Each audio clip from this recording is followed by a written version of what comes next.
Well, thank you very much for inviting me, and I must say that, of course, I would never be anywhere without C4C. And I think the reason I'm an entrepreneurial fellow is that I was the only person they could find in arts and sciences who had formed a company. But it may be that more have since then. But I did put this up just so you knew that I actually have done this. I find it a miracle myself, to be honest, because there is not a mistake that I can think of that anyone could make, except for maybe my next mistake that I have not made. And so I'm going to talk to you about how I managed to end up with these companies that still exist, which is sort of a miraculous event if I say so myself, how I did it. And and a lot of the mistakes that I made, which I think are really the most useful kind of information to have, is sort of, because the mistakes I made, I think, would be a mistake for just about anybody. And so the companies that I have, the top is BRTC, Behavioral Research and Therapy Clinics.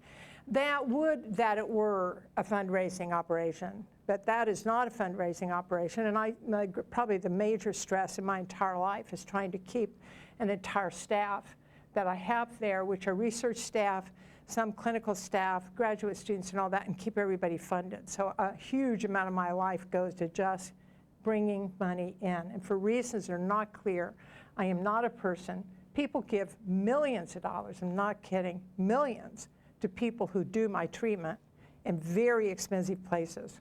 And I keep thinking, I'm the one who developed it. Maybe they could give me something, but they haven't, I'm not good at fundraising. That's going to be one of my points to you later.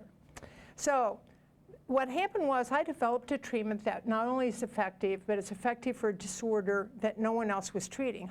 Very high risk for suicide, individuals with multiple disorders. So at the time I was developing it, there simply wasn't a treatment out there.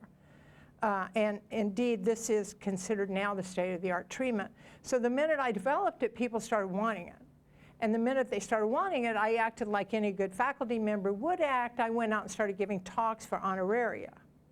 And I started giving them, but they kept asking me to do more, so I told my graduate students who I had trained, and they were very good, and they could give good talks too. So I told all my grad students, you all go out and give talks, and they got honoraria, and suddenly one day it dawned on me that we had sort of a little company going in the middle of the University of Washington, and maybe there was a problem here, that we're not supposed to be running a company at the University of Washington. And so I decided that I would form a company. Now, I'm not sure that C4C existed at the time, and if it did, I had never heard of it. So I didn't talk to them. So I took my most senior graduate student, and we had another person who purported to be a business person who agreed that he would start a company with us, and that we would do it outside the university, and we would then give talks and training programs to all the people who wanted them in this company. So my graduate student, who had by this point in the game had just graduated, and I and this other person formed a company, and it was an LLC. It was called Behavioral Technology Transfer Group. Well, it had a better name then, but you'll find when you lose control, you often lose the name of your company also. So there's a little period in the middle where I lost control. But I've gotten it back, and I'll tell you how to do that. But I'm going to first tell you how not to lose control. But at any rate, it was Behavioral Technology Transfer Group, actually was the name of the company. And we started it and simply, really kept doing what we've been doing at the university, except we put the money into the company. Very quickly, the person who was supposed to be the business, who I guess had training in business anyway, immediately said that he should have a salary of $150,000. Now, that was more than we were making. So I said, we said, I'm sorry, none of us can have a salary like that. You can't have a salary of $150,000, at which point he walked straight out the door. So my graduate student and I were running it, so that meant that she was really running it, and I came and worked very closely with her. And that was a very reasonably good situation for quite a long time. What happened next was the University of Washington. I got permission all the time, by the way, for working at the company. So let me say, rule one, don't work outside the university without permission. So I always had permission. So then what happened next was the university changed their rules and said that I could work, that every phone call that I got from my former graduate students would be considered one day of work. And I said, what are you talking about? My students have to be able to talk to me.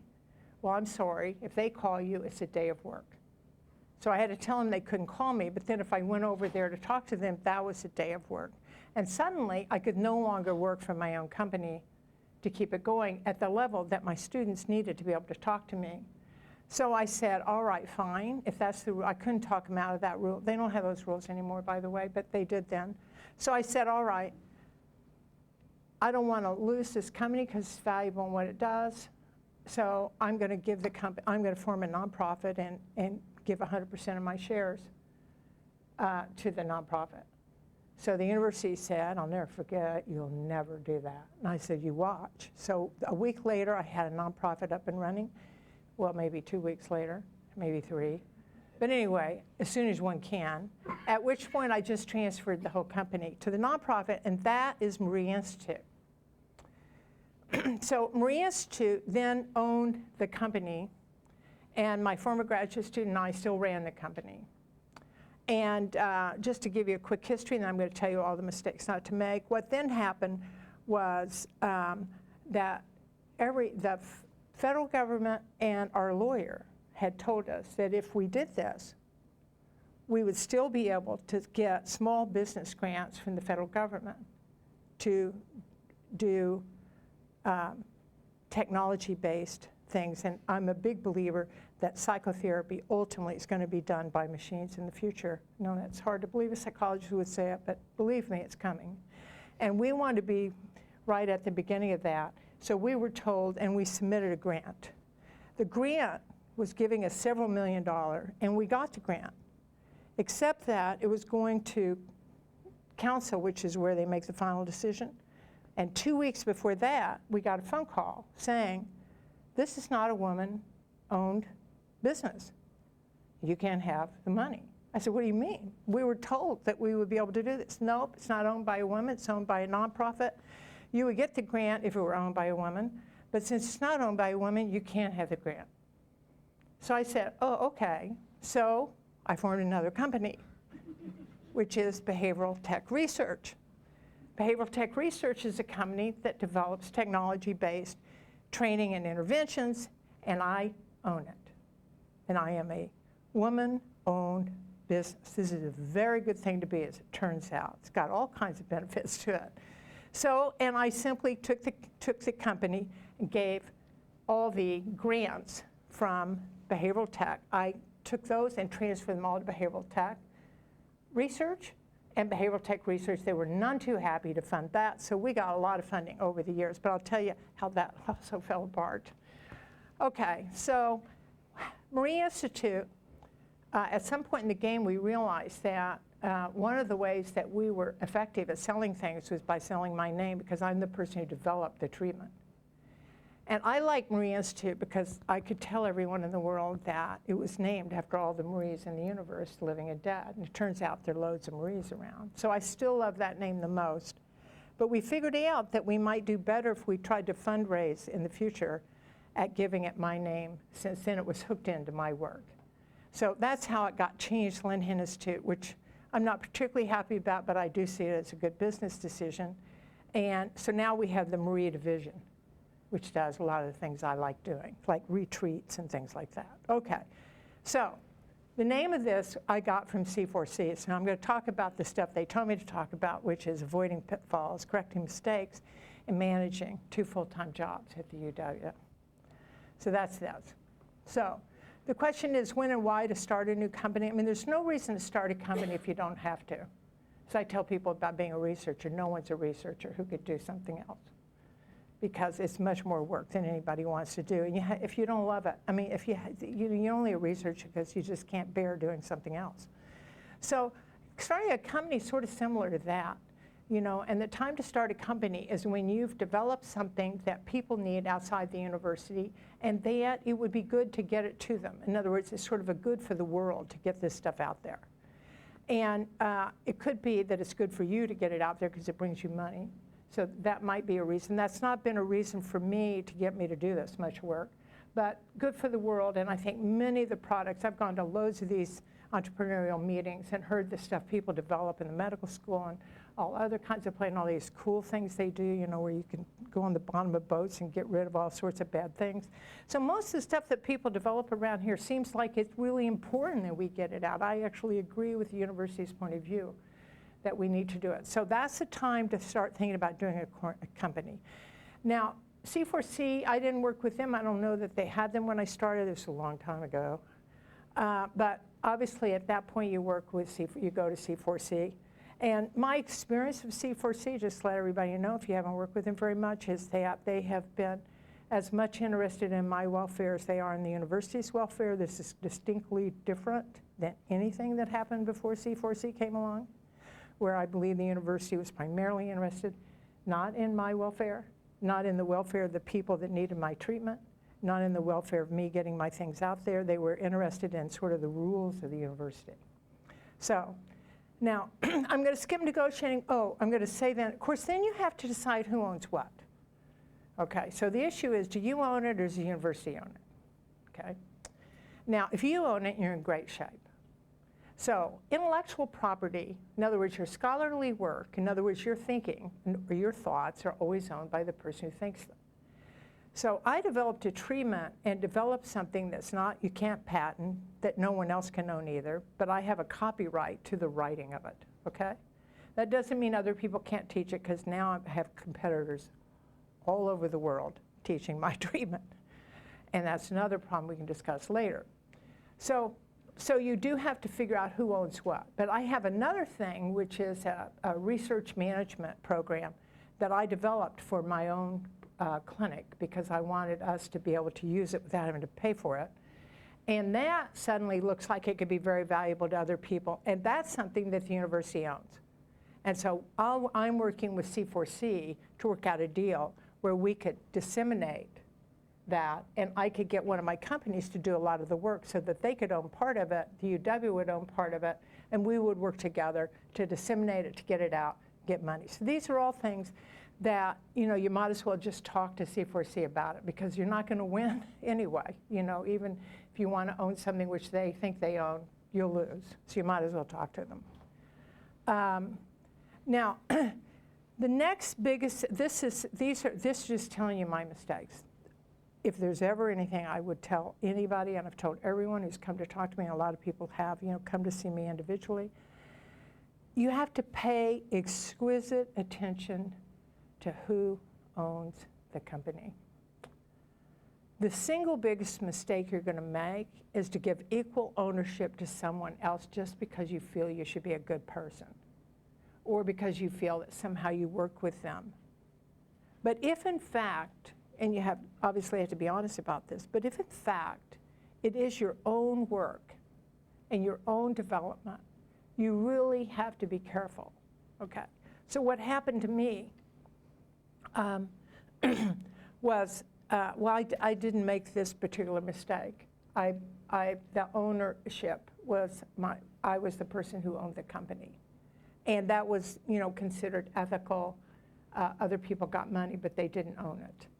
And, but I've seen a lot of other people who went out and tried to make ownership of a company equal with someone, or equal with the whole group. So let's say you develop something and you've got 4 people in your lab. And so the 4 people in your lab, you say, okay, we'll each be owners. And then the other 3 vote to fire you. This just happened to a very close colleague of mine, where the colleague formed a company, gave ownership to everybody, so everyone had equal ownership. And then 3 out of the 4 owners decided that the 4th one, who developed the whole thing in the first place, was not pulling their weight and decided to fire them. Okay, so, I mean, that's, you know, that can easily happen.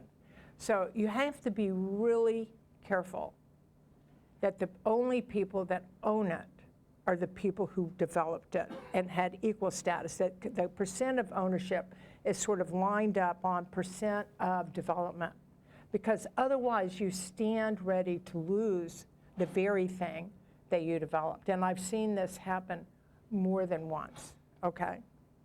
Now, the next thing that you have to worry about is who's running the company.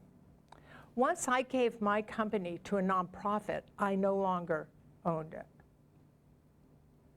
Once I give it to a nonprofit, we got a board of directors. Do I have this down here?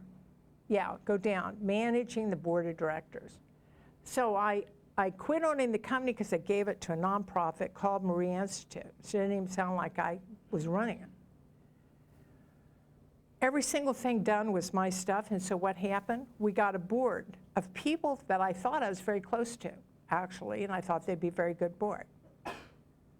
However, the board then decided that other people would run it. And that, in fact, they then started saying things like, well, so-and-so really owns the company. We need to find out what she thinks. I said, what are you talking about? I developed the whole thing. So I ended up with a board that did not side with me in making decisions. And that also created all sorts of problems. It didn't ruin the country. It didn't ruin the company. I'll tell you why it didn't ruin it in a moment. It would have ruined it, but there are a few little problems that they didn't think of ahead of time. So you need to be very careful, particularly if you have a board. And if you're a nonprofit, you need to be careful because you need to recognize that legally in a nonprofit, the president of the nonprofit is running the company. In other words, you are no longer running it. If you make yourself president of the board, then you're running it. That's the only way you're running it. So you've got to put yourself in that position. You've got to be careful who you put in as president. Now,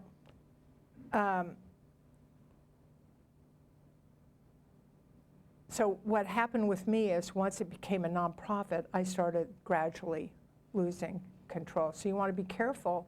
I'm not really saying you shouldn't have a nonprofit, but you have to set up a nonprofit in such a way that you've set yourself up as the president of the nonprofit. But it's the easiest way to lose control that I know of, because a board can vote out a president, if they want to. And so, okay. So you want to be careful about who owns it, who you set up as the owners in the first place. You want to be careful not to set up people out of guilt or not wanting to feel bad or thinking you should include everybody you know or things like that, because you need to recognize that you lose, the more owners you've got, the less control you've got. And you want to be careful who you have running the company in the same way. Now, the way I got back complete control of my company was when it came to money. Because as it turned out, I had a nonprofit, which I didn't own, but the nonprofit didn't always have enough money. And new companies in general don't always have enough money. And what I'm forever grateful for is I never gave them a penny. But I loaned them thousands, actually hundreds of thousands. I loaned them money all the time. What that ended up doing for them in the end was I could tell them they had to pay me back or give me the company. When I finally wanted to get back in control, I just said, you either pay me or you give me the company. Those are your options. Either one's fine with me. Since I knew they couldn't pay me, I knew they'd have to give me the company back, which is exactly what they did. And I got back in control. But the thing you have to understand is that companies need money to run. And when you've got a new company, you often cannot get enough money to run it at first without somebody investing something. And the only people usually who are going to invest are the people at the beginning, are the people who own the company. And when you try to get other people to invest, they're very likely to say, well, how much money have you invested? I have a brother who does this all the time. Just exactly what have you given, Marsha? I say, oh my gosh, my brother could fund my companies with 1/100th of what he's got.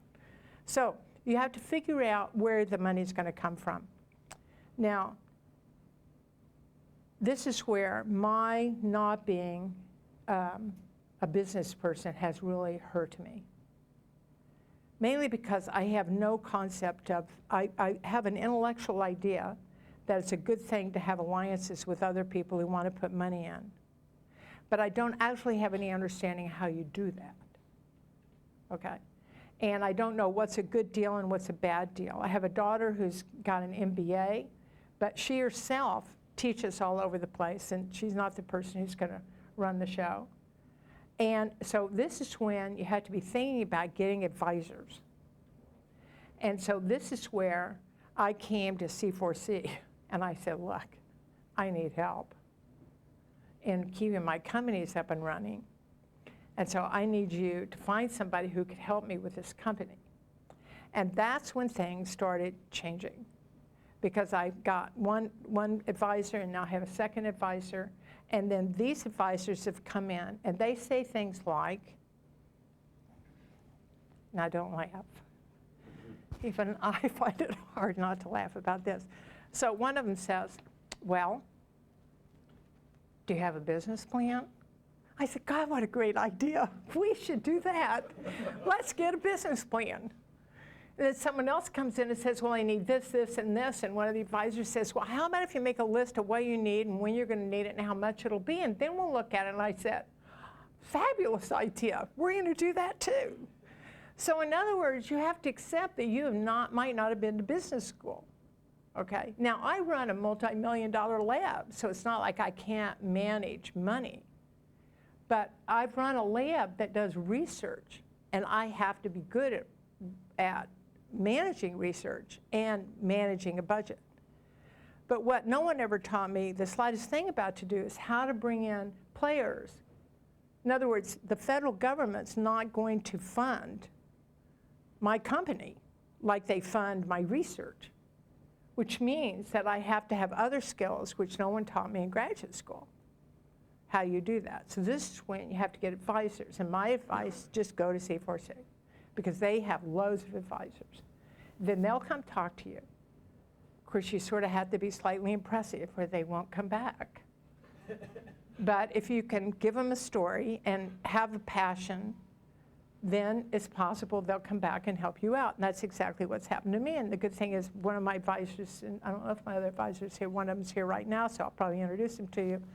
Not that I would let you take him away. And now we're looking at the whole concept of how to negotiate with other people. And are there other people who would want to invest in us, in what we're doing, and that would be financially viable for them and for us. And I think this requires, in effect, business skill and business understanding, and how to know who to trust and how to write a contract so that you actually don't lose a lot.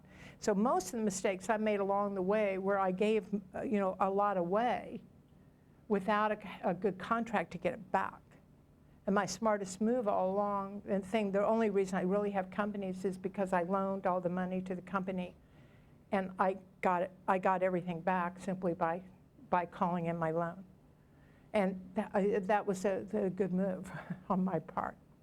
So, Jack be nimble, Jack be quick. That's the comment that I'm making, which is you can see that you just got to be able to move and switch what you're doing all the time. Not give up on it. If you have a product, if you have something that the world will want or the world should want, now I have to just make one more thing, and then I will, maybe two more things and end. I forgot something, which is, obviously if you have something, you have to market it.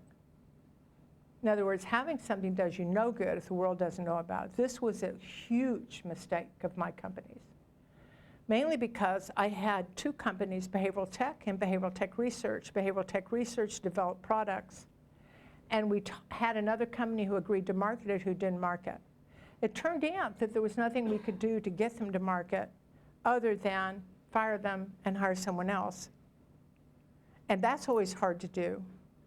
But what I am going to tell you, my biggest mistake on marketing was to not track. So what happened was, this is just a good message to you, the National Institute of Mental Health refuses to give us funds any more money, because they said our products were not marketed well. So our whole emphasis now in the companies are to market, and go back to the government and say, okay, now we're ready for money. So I can't begin to tell you how important it is that if you've got a company, you have got to either hire someone who knows how to market, hire someone who knows how to market, or you've got to know how to market. But you can't expect that what academics usually do, which is go out and give talks and do your ordinary sort of stuff, is going to make whatever you've got be bought by everyone. And what happened to us was So, okay. Now, the managing of a board of directors and advisors, the point I was making is that I would really say that the key is not to invite all your friends and family, but to really look for very good people who have the criteria that your company needs. And to put yourself in a position where you can stay in control. And the problem in every single company I've had is I completely gave up control. I was constantly giving up control, not anything I would do again, but it was something I was. It's very easy as a professor to give up control of a company because it's easy to think that they know what they're doing and we don't. But in fact, it turns out we're not really completely brainless. Okay, staying out of trouble. The only other thing I have to say is once you have a company, first of all, you have all kinds of conflicts of interest that have to go on every single paper you ever present, every single talk you ever give, and you have to not forget to put all your conflicts up because it's really important. And it's very easy if you haven't had conflicts on all your handouts to not put them up. So that's one thing you've got to remember to do or you'll get in big time trouble down the road. And the other thing you have to do is really remember to keep track of your time so that you're not now not working for the university anymore, but only working for your company. And that's very easy to do, particularly given that you have a lot of encouragement to be successful around here. And so you have to really pay a lot of attention to that. You have to pay a lot of attention to how you deal with your grad students so that they don't become your slaves that don't get money or benefits. And so I have found for myself personally, I think I live in the office where they work on conflicts of interest. I call them on everything. I send letters to them non-stop. They're my best friends. They tell me now, they say, Marsha, you have so many conflict of interest sets of rules now that we might not be able to make up any new ones for you. I say, oh, it's fine, I'm fine, I'll just keep calling you. You know, you're always better to be safe and call them and get a conflict of interest thing set up, particularly if you bring students or staff or colleagues at the university, and colleagues that can take care of themselves, but staff or graduate students in, you've then got to have all kinds of conflicts of interest. And I have my students doing dissertations to develop computerized skills, which we have a lot of, I've developed a lot of skills. She and I are doing computerized skills training now. And so I have a whole conflict of interest, and I have the chair of the department as an overseer who meets with her regularly to make sure I'm not, ruining her life or tearing things away from her. So you have to remember that because it's really important. Amen. I probably made a lot more mistakes that I've forgotten, but you'll probably make the same, you'll make your own mistakes anyway. But the key is to just keep going. I can't believe myself that I still have these companies. I think that's my only claim to fame is that they actually still exist. Amen. Thank you. I think I take questions now, right? Okay. If there are questions, I'm willing to take them. Or comments. I'd be interested in comments too. Can I ask the first question? Yeah. In your case, where you're offering the training, it's very close to, and it sort of comes out of the research in your lab, and I'm curious about any benefits you've seen back in your lab from being involved in disseminating your work through the training company. Well, the huge benefit in my lab is all my students get hired now by people independent of me. My staff, all my research staff get hired independent of me. And when we go out training, we developed an experimental training group in my lab. And my experimental training group goes out and experiments with various ways to train. So that's been really exciting for the people in my lab since we try to make sure that what we do stays research. So we try to always evaluate, develop things, experiment with different ways of training. The training that we do, the other thing that's happened is that because they're using material copyrighted to me, money, instead of paying me for that, they now pay my lab money, and that's enough for one research assistant a year. And as you all know, how research assistants' money's gone way up. It's allowed me to accept a student that I might not have been able to accept because I get a research scientist. And then my Marie Institute is, so the key to helping my clinic has been the experimental training that we then get them to test also and try. our ability to evaluate the trainings that the training company has and feed that information back to us trying to make training better. And the other advantage is that it has brought money in that has supported a lot of people in my research clinic. Yeah. What is your specialty within psychology? My specialty is I'm a clinical psychologist now. I mean, I used to be a social psychologist, but now I'm a clinical psychologist, and my specialty is very high risk, multi-problem, difficult to impossible to treat. So I'm a behavioral treatment developer. So I develop behavioral interventions for severe disorders. People in prison. I mean, all the people you read about who are driving everybody else nuts, those are our people. That didn't sound too good, but it's true. Yeah. What have you learned that when you're a business person, you work with companies like essential qualities, or if you think they could? How do I find a good business person? What would your checklist be of qualities or experiences you think they would need based on, it sounds like you have business people work out really well and those not so well. The people that have worked out well have been the people that have been vetted by C4C. I mean, to be honest with you, and the people who haven't been vetted for C4C, it turned out that we were not that skilled at picking them out. And so what I did was I went over and talked with Fiona and others about what my problems were and what I needed. And what I needed was people who, when they talked to me, I felt like they could believe in what I was doing, that they cared about what I was doing, that my mission could be a mission that they seemed very interested in. And I was looking, and all the people I got were successful themselves. So I've had people who, one of them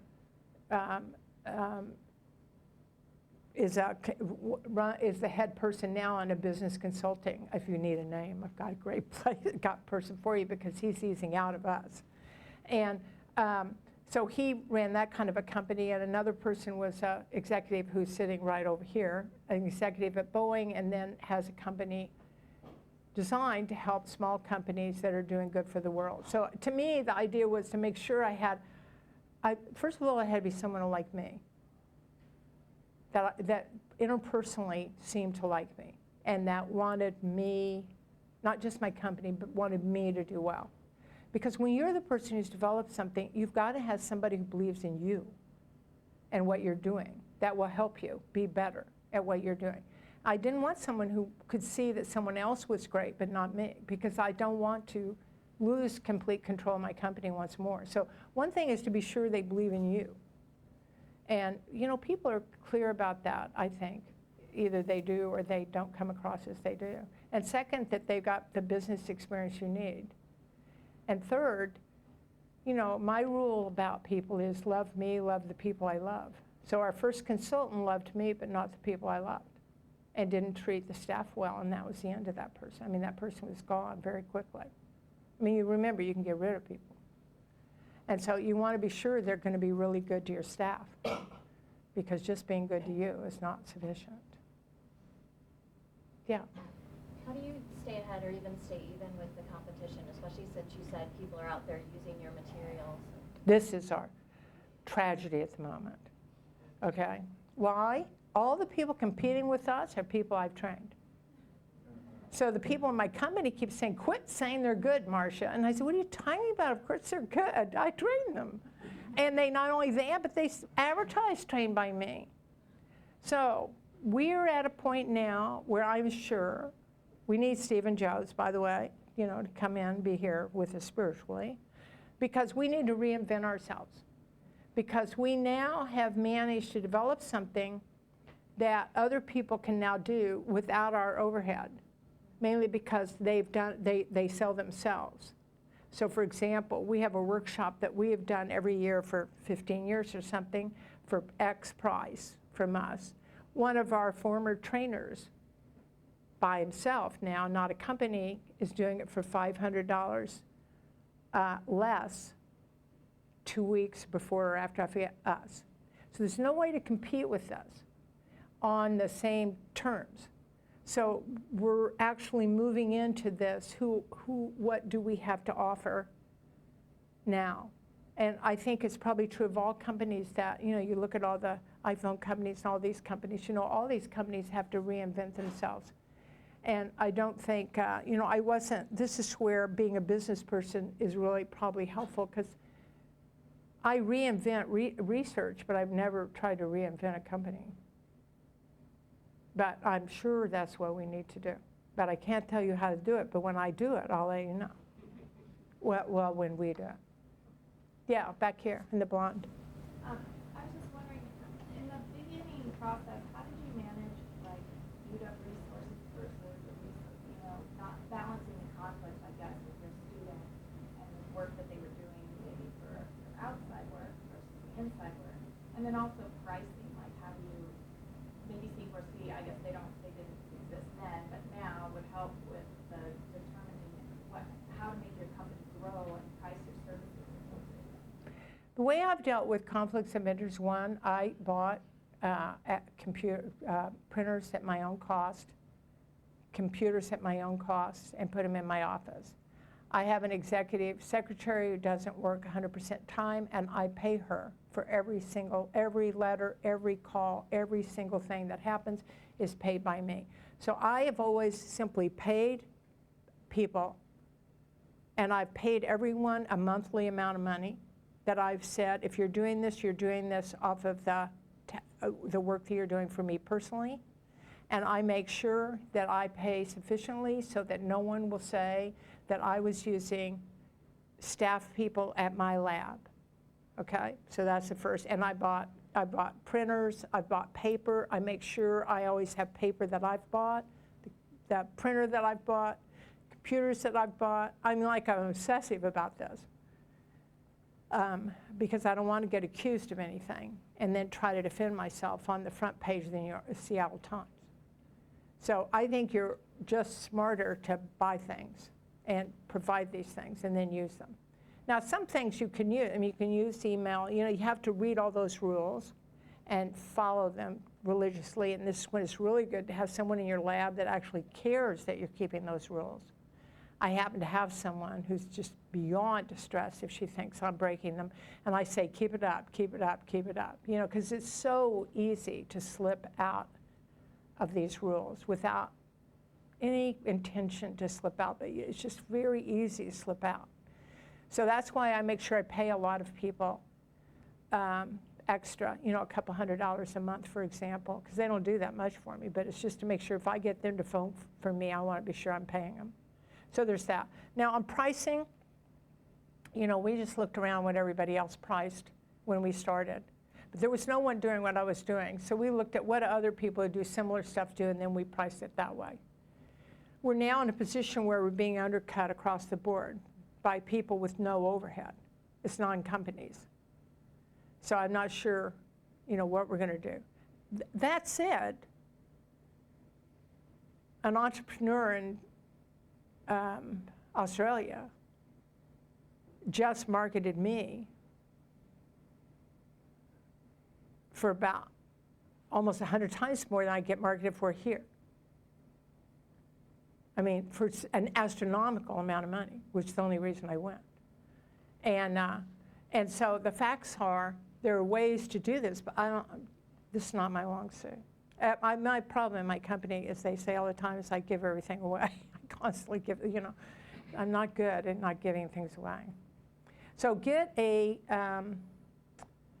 this is where it's wise to get a consultant. If you think your company's going to be a success, talk to a C4C, get a consultant, and get a market analysis. Because a lot of things, we try to market when we don't have a market analysis, and then we wonder why we failed.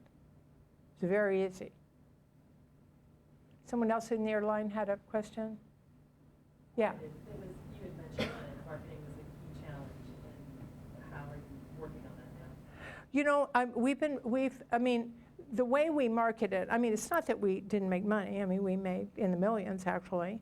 But it's just that millions aren't as much in business as they are in a little academic research clinic. But the way we did it was when we marketed one thing, like our training, we marketed everything else. So we bundled. We did a lot of bundling. We marketed one thing, we bundled the next thing with it. So bundling is good.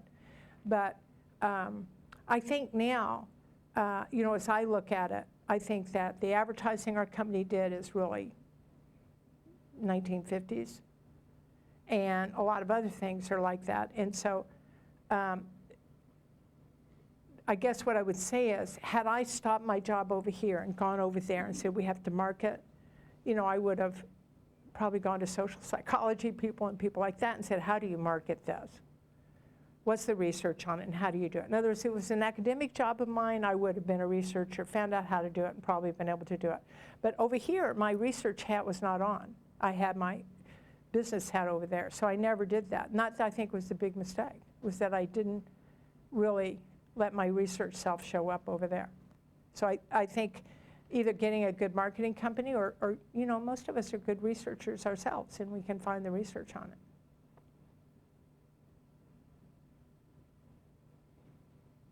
So I just want to introduce Preston. Oh, right. Just so you know who he is, Preston, if you would stand up. So this is the guy that's the one who said maybe we should have a business plan.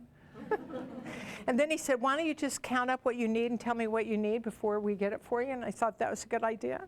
And then my president of our company, which is, would you stand up? Andre Ivanov, who's a professor at Columbia. So she flies here almost every other week and is a full-time, full professor at Columbia University also, but she's president. And she's a former student, and that was a smart move on my part. Okay, so y'all can talk to them too, because they know all about all the trials and tribulations, and they've sat through all the mistakes, except for my advisor who's solving all my mistakes. Okay. Thanks, Marsha, for talking.